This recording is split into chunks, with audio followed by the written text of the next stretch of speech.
Wacha la kwanza kabisa nishukuru gavana wenu. Gavana, wakati nilikuwa nakuja pande hii, nikiwa na rafiki yangu Yusuf, nikaonyeshwa hospitali ile unajenga pale, nikashangaa sana. Ni hospitali ya kimataifa. Na hiyo ni ishara ya kwamba devolution inaweza fanya kazi. Lazima tushukuru Baba Raila Amolo Odinga kwa kutuletea ile kitu tunaita devolution. Jambo la muhimu ni kwamba serikali kuu, ile serikali iko Nairobi, lazima hakikishe pesa yote ambayo inastahili ije hapa chini imekuja. Ndiyo gavana wenu afanye kazi kamili akiwa na pesa ya kutosha. Wangapi wameunga hiyo mkono?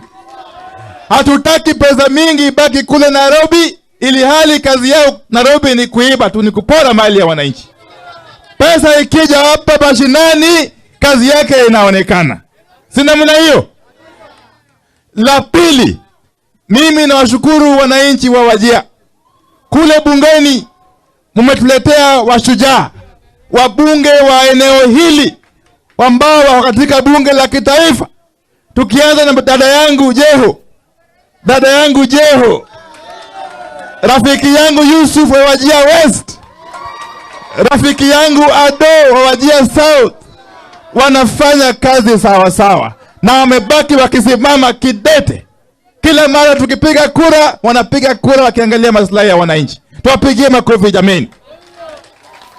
Siwezi kosa kumtambua pia ile katibu wa chama chetu, katibu Mheshimiwa Organizing Secretary Abdi Salam Ahmed, ambaye pia alikuwa wakati mmoja mbunge wa Wajir North.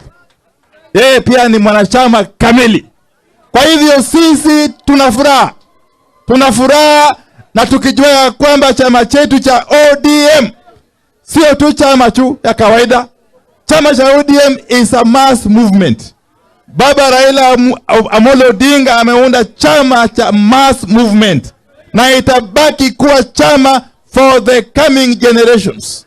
Regardless of what happens, ODM is going to continue to remain relevant and impactful in this land of ours for generations and generations to come. Kwa na machache, asanteni sana. Nimetambua uwepo wa naibu wa chama, naibu wa kiongozi wa chama Mheshimiwa Hassan Joho, na Mheshimiwa Wycliffe Ambassa Oparanya, na kiranja wa bunge la kitaifa Mheshimiwa Junet Mohamed. Sisi kama wanachama wa ODM tumebaki tukiwa kitu kimoja na tuko gangari. Asanteni sana. Mwenyezi Mungu awabariki.